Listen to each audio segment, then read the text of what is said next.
of the day between Greg's keynote. Early this morning, we talked about LaunchKey and what it means. I talked a little bit about it during my presentation about end-to-end authentication and what that means for us and our subscribers and our customers in the future. But now we want to turn it over to these guys. We want to get questions from our audience. I spent some time knowing we were going to do this over the last couple of days, collecting a couple of questions, but we're going to pass the microphone to you guys in a little bit. So, and then we're going to do this in a format that I got to pick, so it was kind of cool. So, following sort of the dating game theme, which kind of fits with our background theme and everything else, we're going to talk about how this introduction happened between Avation and LaunchKey and how you guys see it. We're going to talk a little bit about, you know, then what does that process look like over time? And we'll get questions from you guys through this. Does that have to be a love story? It already is. It already exists. So just so you guys know, for all you guys know, neither Geoff nor Greg knew that I was going to put that picture of them in front of the wedding chapel in my presentation. Total surprise. So if you don't see me again after this, there might be other reasons, but that's probably the biggest reason. I want to get a comment from both of you guys separately. And then, like I said, I have different questions from different people. But really, the most surprising, interesting thing, we've done Fraud Force now for a day and a half. You have a lot of experience in this, 5 years and more in doing Fraud Force. This is new for you. Most surprising, interesting thing that you've kind of seen, heard, talked about with people over the last couple of days. Can I start with you? Sure. I mean, I think for me, just being around this many people that are just geeky about security and fraud like me, that's not typically how it is when I go around talking with most people. They usually kind of get cross-eyed and walk away. Here, it's awesome just being with so many like-minded people that are passionate about security, especially with what we're doing now with iOvation. But it's been really cool to talk to all of you, and it's an honor for us to be here. Same to you there, Greg. You've been thinking about this and working on this for months, it feels like, although we just recently announced it. So, but now people are hearing about it and seeing it and feeling it and thinking about the future. Anything strike you in the last couple of days? The interest level is amazing. So confidence inspiring that this was a good decision, and not that we needed reinforcement, but it's always nice to have that. I think also the realization that there's a tremendous amount of work for organizations to do to really work through all the use cases and events that are going to come when you cross that line from a transparent service to something that's actually going to be seen and impact real, live, valuable customers. And so starting to get into that is just the realization that there's a lot of work to do. Mm-hmm. But it's exciting, right? I mean, I think one of the things that I have liked is everybody kind of sees the promise. They see the vision of where it's going. So I want to talk a little bit now about the dating game process. When you, having been through a couple of acquisitions on both sides of it, it's always very hit and miss. A lot of it is timing and persistence and just luck and the right people at the right time and the right needs. And I don't want to get too weird there, but you have certain needs at LaunchKey, and we're looking for certain things, right? You were sexting. I have certain needs, Greg. You started this. So give us a sense of why the other company is a good fit. That's really it. Greg has just always met my needs. It's just been an awesome fit since day one. I think it started initially as conversations about technology and partnership, and the more we talked, the more excited we got about what this could mean together, what it could do for our organizations and our technology moving forward. But we just, we geeked together and got along. He tested me along the way. I think you deny it today, but I'm pretty sure this was a test. He went to the bathroom, and he knew I was about to go after him, but we went one at a time to stay at the table. And I went to the bathroom after him. There's a urinal, and there's a pile of like $500 sitting on the ground next to the urinal. And I, of course, pick it up after checking there was no, fishing wire or anything. And so I picked it up, go back to the table, and asked you if you were missing anything, and kind of gave me this sly look and said, "Oh yeah, I'm missing some money." And sure enough, I guess you say you dropped it, but who drops $500 at the urinal? So you're saying this gave you a good sense of it being a good fit, or just like if he did that, he's a guy I'm willing to work with and stuff. Exactly. It's a good way to take it. I just guessed that you found money and got lucky. So. How about you, Greg? A sense of what would make it a good fit? Yeah. Okay. So if you want to stick to the dating thing, it was first it was the looks, and then then when you dig in and you see the substance, then it gets more and more interesting. So Jan gets a ton of credit for discovery and for really teeing up this opportunity, and this was something, you know, initially that was just tremendously sexy. This was, if these guys do half of the promise, this is just tremendously complementary to what we do. But of course, you know, you assume that, like most things, when you're going to dig into it, yeah, it was, you know, it was airbrushed here, and it was, yeah, we can continue this analogy. We should stop. Yeah, but the more we dug in, the better, you know, we felt about it. It's an awesome team. You know, you learn pretty quickly when you do the deep dive that, hey, you know, we think about things the same way. We have similar organizations, have similar styles, and so you just feel better and better as things come along. It is a lot of things that have to come together to make something like this happen, right? There's so many things that if just one just doesn't quite fit right, they don't happen. And this just, you know, we've looked at other things. This just happens to be one where, in the end, all those pieces happen to fit. Yeah, and that's how I've seen it happen in acquisitions. And a lot of it is as much persistence as we put into it and hard work. A lot of it is just timing and having the right luck at the right time. So I'm not going to dwell on the dating thing too much. I think we've killed it. But you start understanding where your similarities are, and then you start understanding where your differences are, philosophically, management style, just how you think about things and how you think about business. So what is the most surprising and the most valuable thing that you've seen, and just the differences from your world and your view and perspective and LaunchKey in general, and then also from yours? So, you know, I think coming from the startup world, you know, you're being pulled in every direction, and you know, we have a product that applied to both enterprises and consumers, and we were talking to companies that were pulling us in every direction. When you're small and you're just coming out, you know, you don't really have the luxury to go where you want to go. You have to go where the customers take you, and that isn't always a helpful thing for us. I think one of the things that we look forward to now about being a part of Biovation is being able to refine that focus, being able to focus now on you know, the consumer movement that we are really planning on making a splash in now, and you know, hopefully focusing more on the enterprise stuff potentially later. But the focus and the resources is really the biggest difference for us coming into this. Greg, how about you? Well, they make me feel old.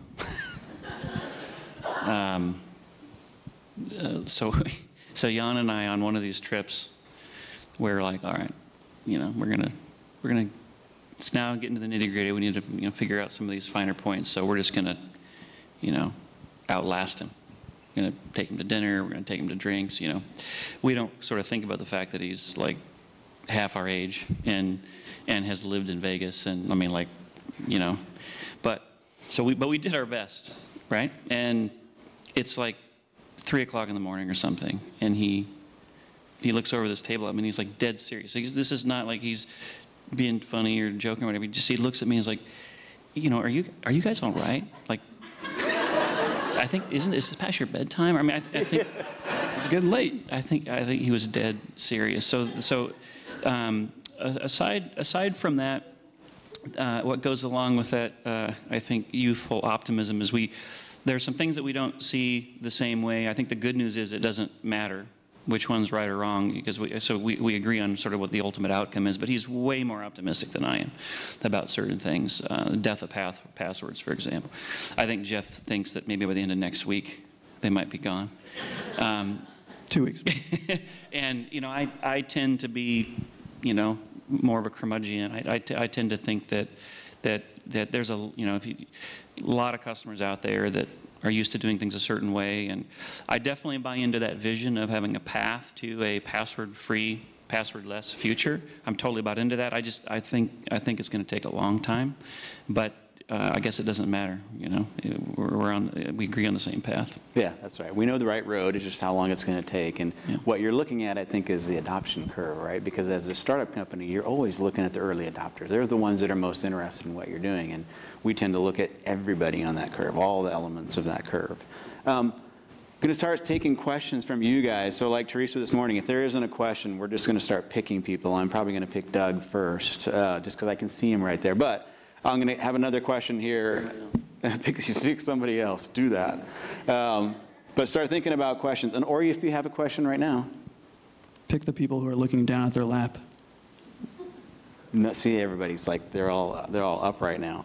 I want to talk a little bit about, again, kind of in your view of the world, in a startup where you did virtually everything that was all the marketing efforts, all the business efforts, and a lot of the technology efforts. What are you most excited about leveraging in an organization that's got those roles now, like Ivation? I'm looking forward most to not doing those things. We are definitely a tech team, a product-focused team. I don't get the credit at all for the tech side of that, but because of that, I was doing all of the marketing, all the PR, and doing all of it fairly poorly. So to have hey, we found you. Some real resources. I got it that far. But to have some real resources, some real talent, some real skill behind these types of things, I'm just can't look forward to anything else. Get to focus on what we like now, building this product. And then from your perspective, we get like a whole new team, not like we own them, but like not to chattel or anything. But we get a whole new team and a whole new set of ideas. But what are you excited about? New blood, new energy, something that fits so well, something that gives other parts of our organization, the fraud side, device-based auth, something to think about, to integrate. So it's that energy and new ideas, new perspective. Okay. Questions? Okay, ask the tough one that someone sent you in. So I got questions from a couple of people, and some are actually subscribers, and some are just people internally. So I'm going to ask the internal one first, and it's kind of similar to the one that I got from a subscriber. And the internal one is a little bit more technically oriented. And actually, I'll go to you first on this, because I think you guys both have opinions on it. Seems like your story, and that's the story that combines our end-to-end authentication, kind of stakes the future of authentication on device recognition and MFA. That happens to be what we do together, which is awesome. What about biometrics and behavioral? What about that? We just heard in that presentation, some interesting things about behavioral and bio.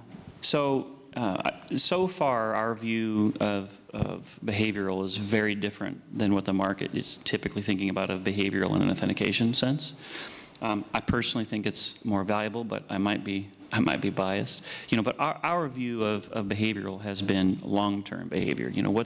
What's been the experience of a virtual consumer across hundreds of organizations around the world over the past decade plus.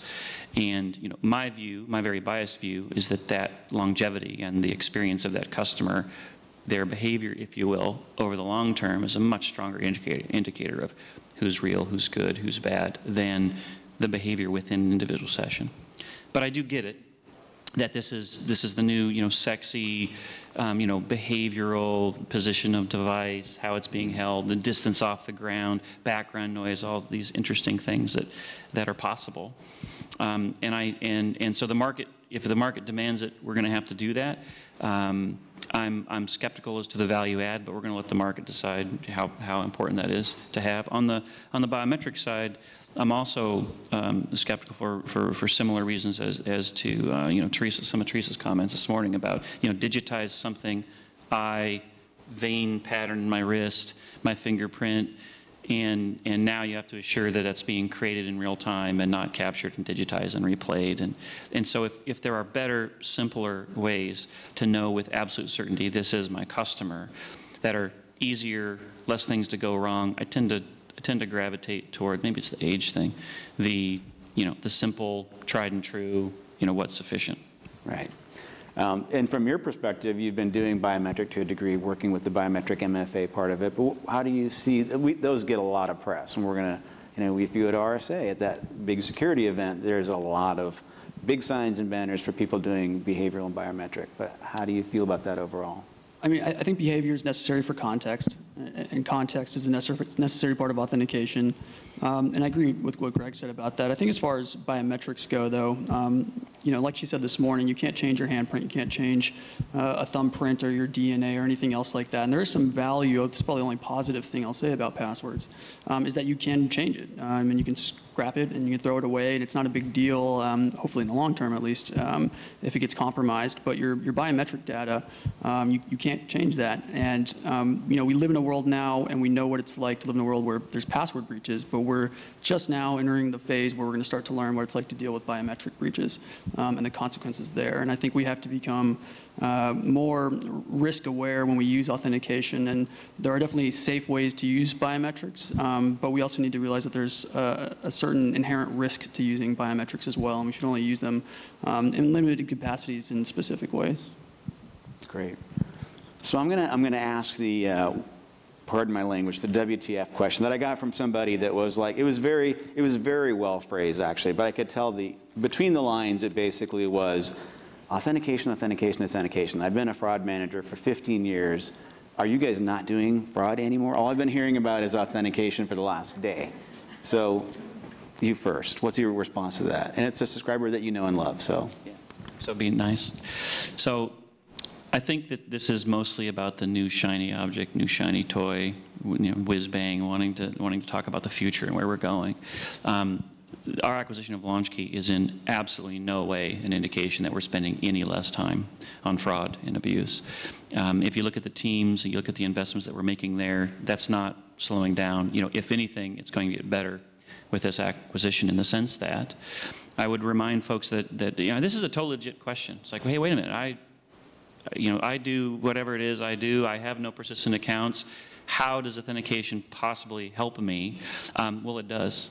It helps in the sense that one and done transactions, whether it be a purchase with no persistent account creation, those events do not create relationships.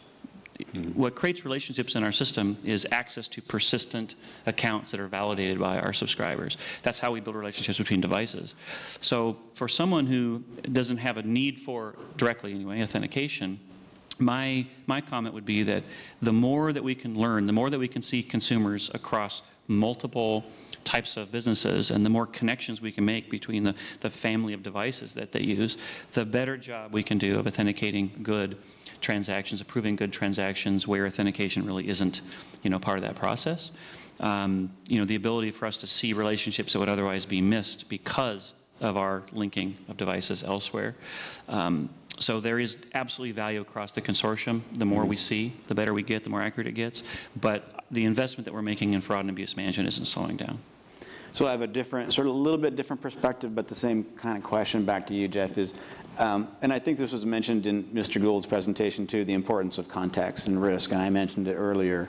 How do you see leveraging, you have access to some really interesting insight and threat intelligence through authentication you didn't have before. Has it opened your eyes at all?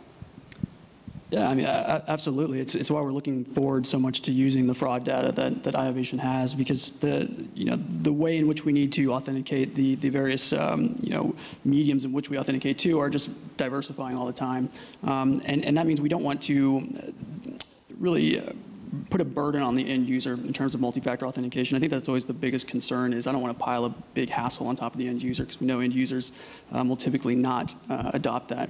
And it's iovation's risk data that allows us to change and adapt that security. And I think that's where the market's going, and this is what allows us to do it. Okay. So I get to pick some, is there a question? I get to pick somebody. Karime, you're right there. Do you have a question for us? She's like, why did you?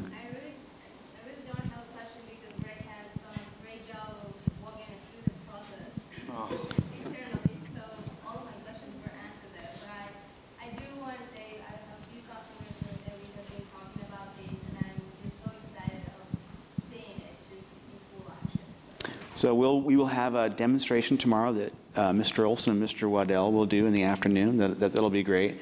And I think I'm really looking forward to, as we view integration down the road and how our pre-existing roadmap can be augmented with your roadmap, and feed that and look at your roadmap. I'm looking forward to Mr. Olson's roadmap review tomorrow morning as well. So Scott Waddell, sir, any questions from you? You spent a lot of time looking at technological due diligence, the teams, how it would fit. questions or observations? Well, Greg would be right to tell you I better not have questions. I better just tell me when you have to. Good answer. And the answer to that is we're aiming for Q1, and I can say that the fit between the teams has been fantastic. Lots of hard work going on right now about both the model for how those things are going to be combined. And to Greg's point, I think you touched on this in your presentation, Michael. If you look at our transaction volume over the last few years, increasingly we're being touched at login in that fraud context. And so while most people might not think of that as an authentication play, when they're really trying to understand, is this a legitimate transaction, a huge part of that question involves, is this the device that the user normally uses to access this account? That squarely fits with that launch key solution. It gives us a much stronger way to make a blended service offering where we build the best of breed into both the authentication flow and the fraud flow. And so I think what we've gotten resonance from on the analyst side and on the customers that we've talked to with due diligence is that increasingly we go with the distinction between the traditional fraud mitigation play and the auth play. Yep. And I think that presents a tremendous amount of opportunity for us, as you're saying, and they will get, I noticed in a lot of different conversations today, they will get less fuzzy. Mr. Machado's presentation, and really, literally one of the few CISOs that I know, CSOs actually, that owns both release information security as well as fraud, his view, I think, was great on that. So I have one more question. We're going to try to stay on schedule, and then we'll have a break, and then I'm going to give the microphone back to Mr. Max in a minute. And this is a key one, I think, for anybody inside our organization, outside our organization, that was originally in part of LaunchKey and is now part of the broader iovation picture. How are you guys going to measure success? Like, just in most simple words, how do you measure success? What do we see a year from now when we're at Fraud Force that makes you say, hey, this was a huge success. It was a great deal all the way around? Yeah, we founded LaunchKey to create a viable alternative to passwords, and part of that being a viable alternative means we get in the hands of as many consumers as possible. If we can do that and we can give that viable alternative, then we've succeeded. Great. Yeah. Simple, Great. and it's this group. So when we have subscribers using it and thrilled with it, when we have subscribers that don't even use authentication seeing the benefit of being able to see that many more connections and catch more fraud and reduce false positives. So it's just purely and 100% about feedback from our customers.